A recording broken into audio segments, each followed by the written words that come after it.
Welcome to Community Connections, RCCA's own locally produced program that highlights the activities, people, conversations, and events that mean most to you in Southwood County. My name is Tom Laux, and on today's program, we're going to learn more about the schedule of performances taking place at the Wisconsin Rapids Community Theatre. Ellen Roeseler and Cory Shaw, both from WRCT, visit the studio to inform us on the lineup of these shows and give a sneak peek of the upcoming holiday special, Christmas Among the Vikings.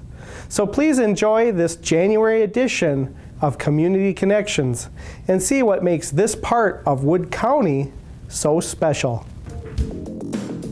Well, today I have Ellen Roeseler from the Wisconsin Rapids Community Theatre, and alongside her I have Cory Shaw, and we're going to be talking about what happens over at the Community Theatre. But first, I'm going to have them introduce themselves. So, Ellen, tell us about yourself. Well, I am the Executive Director for the Wisconsin Rapids Community Theatre, and I've held that position since we moved into our new facility in 2007. It was, for me, the dream job of a lifetime. Never thought my hobby would turn into my profession, so I'm very excited to be doing this. I've been involved with WRCT off and on since the beginning of time. I always tell people I was like 10. No. When actually, I always tell this story, I had, my parents had moved into the area, I had moved home, and was sitting around the house, and my mother saw an ad in the paper that said a community theater was forming, and she said, why don't you go do that and get out of here? So I did. And the rest is history, I guess. I, previously to this, worked with Stora Enso, Consolidated, New Page, whatever it was at the time, and had some time at Century Insurance, and previous to that at Nakusa Papers. So, alrighty. Happy to be where I'm at. Great, well, thank you. And Cory, tell us a little bit about yourself as well in the theater world. I am the production and facility coordinator for WRCT. My background is in theater. I have an acting emphasis with a Bachelor's of Arts degree from UW-Madison. I've been doing theater for quite a long time, and this was wonderful when this position came up. I also have a lot of secretarial experience. I was a legal secretary in Madison for 8 years and an executive secretary for 3 before then, and I also worked at Renaissance Learning for about 3 years as their travel and events coordinator. So all that experience kind of culminates in this position that I'm in right now, along with using my theater experience, so it's perfect for me. And I take care of the rentals that come through, so I'm the main contact for when people come to rent our 2 spaces, which is real nice. And I'm also the production kind of coordinator for each of the shows to make sure that things are flowing through all the parts and gathering crew and just taking care of things that don't really fit into the other categories that are needed to produce a show. So well, you stay very busy with the stuff. I do. Especially here, we're taping here at just before Christmas, 2 weeks. And the theater's located right here in the Centralia Center, 223rd Avenue South, right next to us, River City's Community Access. You guys have a board that helps you along, is that right, Ellen? Yes. Let's talk about that. We have a board of directors, and actually the board has kind of changed in structure. We used to be a more theater-oriented working board, and now they're more of a governance board with a few theater people still in it, so that they have an idea of the flavor of what's going on in the theater. The board meets every. Actually, we've just switched schedules to a quarterly schedule now, where they have a regular board meeting 4 times a year, and then they have 2 special board meetings. One is a board forum, and one is a volunteer forum. Our board of directors, I don't know if you want me to go through them, but they're listed on the internet as well. Andy Gilbert is our president. Marlon Schneider is vice president. Andy has been involved in the theater for many years, has done a lot of things. He's very good with light design. Yes, and loves has lighting. done that for many years. Marlon came on a few years ago. Amy Betcher is our secretary treasurer at this point, and we also have Jerry Bach. Jerry was very instrumental when he was mayor in helping us find and get into our facility here at Centralia, which is a combination of Rapids Mall property and Centralia property, and we find it's a very unique collaboration between city government, private business, and nonprofits. So Jerry was very instrumental in that, and he's a very an asset on the board. Mike Egren, who came on last year, Stephanie Hirth. Stephanie is in charge of our youth drama club, and also is the HO in Hopo in our youth productions. Shirley Young is on the board. Bob Kell, who does a phenomenal job with our facility and building sets. Andy Nelson came on last year. Amy Scheid is our newest member, and we're very excited to have her on the board. And Loretta Scheckert, who has been a big asset on the board as well. She knows a lot of people, and she's one of the more vocal in our community about telling people about WRCT and getting people to come to shows. So we have a great board. All righty. Very supportive. Great. Well, Cory, let's talk about how people can get involved with WRCT. Is there experience that needs to be? I know there's auditions. Let's talk a little bit. If someone came into town or somebody that's thinking about joining, do they come and see you? They do come and see me, and I quite often will just stop what I'm doing to talk to people that come in and give them a tour, and even folks that are not new into town and just didn't know where we were. We give tours a lot. We have information on the upcoming shows so they know if they want to just get tickets, there's that. I will let them know if they're interested in acting, when the next auditions are going to be, and kind of how the auditions run. If they'd like to work backstage, I kind of take note of that too, or if they just want to usher and concession. And I want to point out too that on our website there is a volunteer form that kind of covers all the different areas that someone can volunteer at WRCT. So I've often had people fill those out, and they're forwarded to me after that, and I keep them in a file and just try to keep track of who wants to do what. And sometimes we don't have anything right then and there, but then I do have their contact information to call them and see if they have time. Often doesn't work out, but they're on the list and we try anyway. So there's a lot of different, even in the office, I have office volunteers that come and help me out when I have to be away from my desk to do production things or rental of the facility and things like that. So there's a lot of things that people could do. And we exist on volunteers. Yes. So everything from cleaning to, we're currently looking for someone to kind of head up our costume room. So if people aren't interested in performing or even working backstage, there are still things that can be done. And sometimes we have special projects that are just a day in duration, and there's so much that can be done.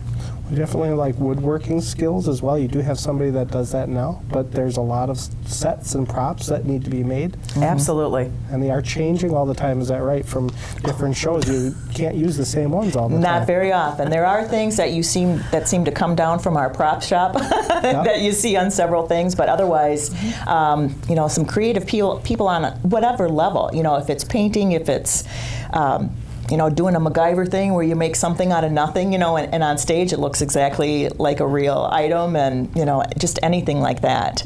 Here's an example. Cory and I just made what was called a snow cradle. Oh, yes. For this particular show that we have in December. But it was something that the director said, we need to buy this, and we looked at it and said, you know what, we can make this. And it's basically a fabric that has holes in it that you hook up in a certain way and then shake so that it snows on stage. Something like that is just it's such a fun thing to be able to do, and how satisfying to know when you see that snow on stage, hey, I'm the one who made that possible. So all sorts of fun things that can be done. There's definitely a lot. Well, we're taping this here in the month of December, and there's a show that's going on right now called Christmas Among the Vikings, and you're watching this now, and it's actually going to be taking place on the 12th through the 15th, which will be over, but we're actually going to be taping it here at River City's Community Access, so you guys can watch that entire show after their performance. They also have a production again on the 19th and the 20th 20th of this month. But let's talk a little bit about this production, Cory. This is produced, or director, I should say, by Mike Edgren, yes. And he's also a playwright. And he wrote this play and is directing. This is his third show, I believe, that he has written that has been produced by WRCT. And he's had the opportunity, I believe, to direct all of the shows that he's written, except for Crapola. You guys did that. But he wrote this specifically for us, for WRCT and this area. And obviously, he is from Minnesota. That's his home state, and his adopted state is Wisconsin. So this show kind of culminates those two things, the Packer-Viking rivalry, and just the, I don't know, oddities, I guess, or the differences and the likenesses between the two states and the things that happen here versus happen there. And it takes place, it involves two small church congregations on either side of the border. And one's a Catholic and one's a Lutheran, so there's little idiosyncrasies of each of the faiths that they always do, and so that kind of brings up. So it's like poking fun at a lot of fun things that's very Wisconsin and things that are very Minnesota. And so it's really fun. He has a real knack for picking up little things that really clarify characters and places and humor. He's a really funny writer. So we're looking forward to seeing this, and he's he's having a lot of fun doing it. Let's take a little step back here. When does rehearsing start for something like this? The play is actually going to take place here next week, is that right? Correct. So people are watching this, they'll be over. But, this week, yes. When do they start? Fall, early fall? Typically, this is the second show of our season, and since we do 4 now in our major season, we've kind of shrunk our rehearsal time a little bit, so it's usually 7 to 8 weeks. And the auditions then are typically the week before that, so maybe 8-9 weeks they get casted, and then the rehearsals will start typically after the show that has just finished gets done and struck, and then they hit the floor running right after that. So 7-8 weeks that they've been working on this. Well, there's another production coming up just after this one. It's a winter production, and Cory's really involved with that, so let's hear about it. I am going to be directing A Wilderness. The performances are at the very end of February, and we close on the 1st of March, so whatever those dates are, those last 2 weekends. And this one is really interesting. It's the second show that I have directed here at WRCT. It's a large cast, which will be new for me. And again, I directed Mrs. Coney last holiday season, and that was a multi-generational show, which I really enjoyed doing. And this one is also, and even more so, because there's more characters, but we go from an 11-year-old boy to 65, 70-year-old man. So, and there's 14, I believe, characters. So it's a big cast for me, and I love working with the different ages, and I love working with young people. And this show is kind of a coming of age. The story is coming of age of a boy. It takes place in 1906 on the 4th of July, or during the summertime on the East Coast. Kind of a well-to-do family. They're in their summer house, and this boy summer is very eventful for him. He's falling in love, and he's into poetry. He's a little more advanced in his reading, and his family is, in 1906, a little racy on the whole poetry thing, and he's trying to share this with this girl he likes, and so he has conflict with his parents, and the younger siblings are bugging him, and he has an older brother going to Yale, and his older brother's friends trying to get him to grow up a little faster, so he has his first encounter with alcohol and being in a bar. So there's a lot of things that this boy goes through all in this little period of time. He's 16, and it's about the relationships of the family and typical things that kids go through, but they're a little different because of the time. The time period is a little different. And I think this will be wonderful for the kids to actually have to really concentrate on something that's very different from the normal society now. It's like the kids are a little more reserved, and the language is very different too, which will take a little bit of time for them to get used to, and just some different characterizations. So I'm very much looking forward to that. Auditions for that are actually next week, which would be December 16th and 17th. Here our first show, our Christmas Among the Vikings, opens on Thursday. And then we typically have auditions for the next show on the 2 dark nights in between the 2 performing weekends. So we keep things hopping here, but I'm looking forward to having everybody come out for that, and because it's going to be a really fun show, very different from what we've done for a while. We haven't had a period piece in a while, so we're looking forward to doing that. Now, when someone does come for auditions, what's involved? What's involved? We always put out the scripts ahead of time, for about a month ahead of time, so they have the ability to check one out for 48 hours, read up on it. And my shows, we typically do what's called cold reading. We take excerpts from the play itself, so that's why it's a good idea to read it, so they're a little familiar with things. And we have them come in. We have an audition sheet. They come in and sign up and get their information, and if a particular character they would like to try out for, then they put that down, or if they just want to be, it doesn't matter what they do, and we just get them up on stage in different arrangements of people and have them read. And sometimes in between you give them a little direction just to see how they take that, and it's just a matter of getting up there and moving people around, and they will just kind of cold read, and they can try and read for any character they would like.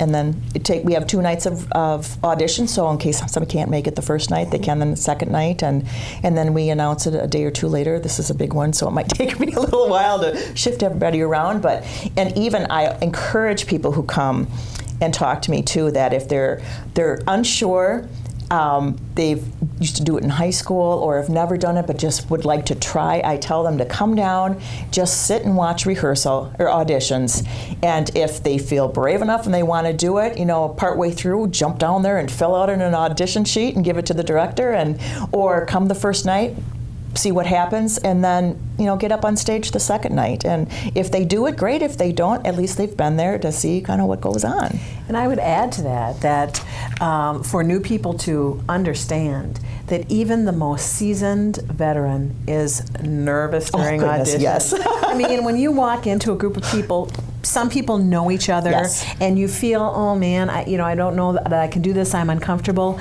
Know that every single one of those people is every bit as nervous as you are, and there's nothing to fear, So if people are interested in just, as you say, coming down and watching an audition, the next auditions, by the time this airs, the next auditions we will be having will be that last week of February on Monday and Tuesday for our spring show. That's true. Which is mornings at 7. And so in probably early February, scripts will be available for checkout, that people can come down and take a look and read. And we just encourage people to, even if they just want to see an audition and not audition themselves, they're more than welcome to come down at any time. Yeah, and they can just come in right at the front doors. On the audition Auditions night? are generally Right? in the auditorium, so they can come in there. Sure. Just get a watch.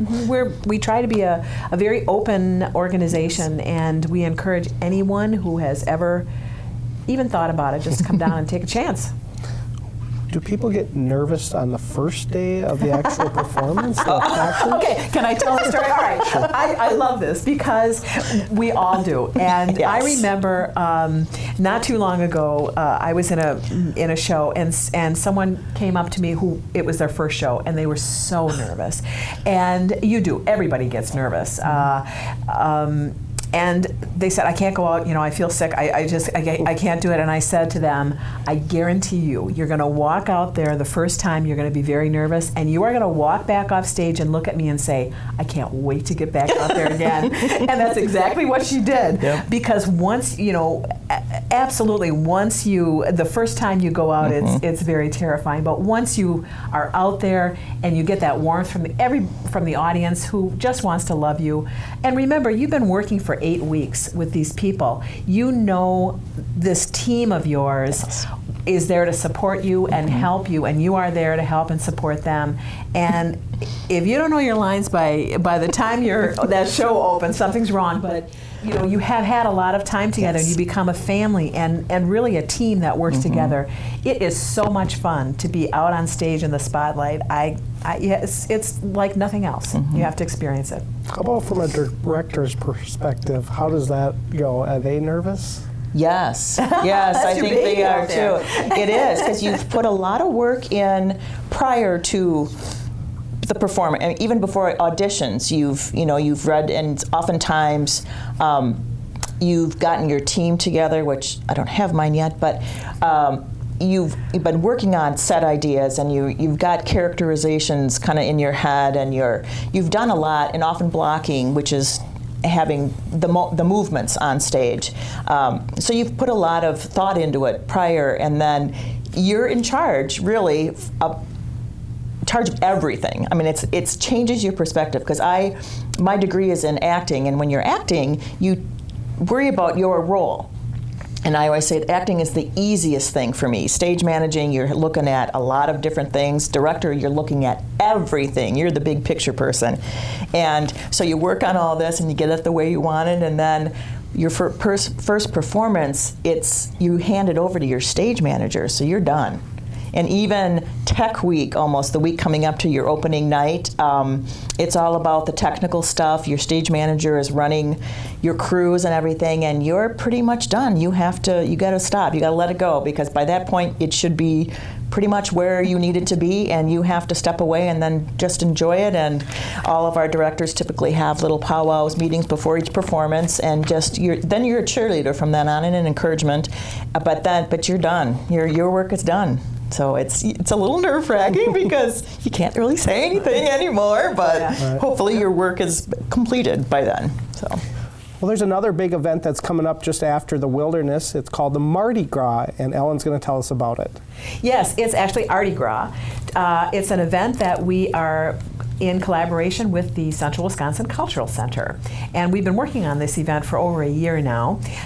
What we would like to do is have an event that roughly coincides with Mardi Gras, although this year it's in a little bit different time frame due to our scheduling.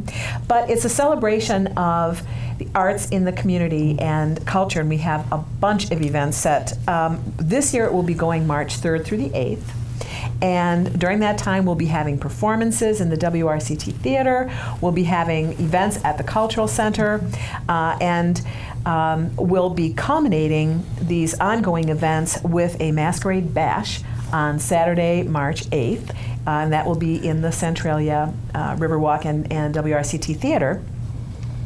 And during this whole thing, we'll be having all sorts of entertainment, from plays to music to artists, and just a celebration of the great cultural opportunities we have in our community and the wonderful support that we receive from everyone. We'd like to make this an annual event and hope people come out and see it. By the time this airs in January, we'll be working on tickets for that bash and for the other events, so people can just contact Cory or I at the WRCT office if they have questions and want to talk about it. Alrighty. Well, if people want to get tickets for these events, yes, they can go online. Yes. They can call the office. Absolutely. Pick them up ahead of time, is that, or even the day of the event of the show? Yes. When we're talking about our regular season shows, we have several options for people. They can, of course, go through the website and send a message. Email us at wrct@wctc.net. They can give us a call at the office, 715-421-0435. We maintain our best deal yet for ticket prices is the season ticket application form, which is available. And we've changed our policy over the years so that instead of having to purchase or commit to 4 shows, we realize a lot of people can't make all 4. So they can commit to 2 shows and still get the season ticket price, which is $3 per ticket savings over the box office. And we have 2 shows left in this season, so you can still get that great price. And you can either pick the tickets up or put them on reserve and pick them up the night of the show. Alrighty, well, there's a lot of availability for people to sit in there. It holds 223 seats. 220 seats. Comfortable seats. With lots of leg room. Yes, they do. Andy Gilbert and Chuck Bukes-Hammonds always say it was tested by Andy and Chuck, so they're big guys, and if they can fit in those chairs, anybody should be comfortable.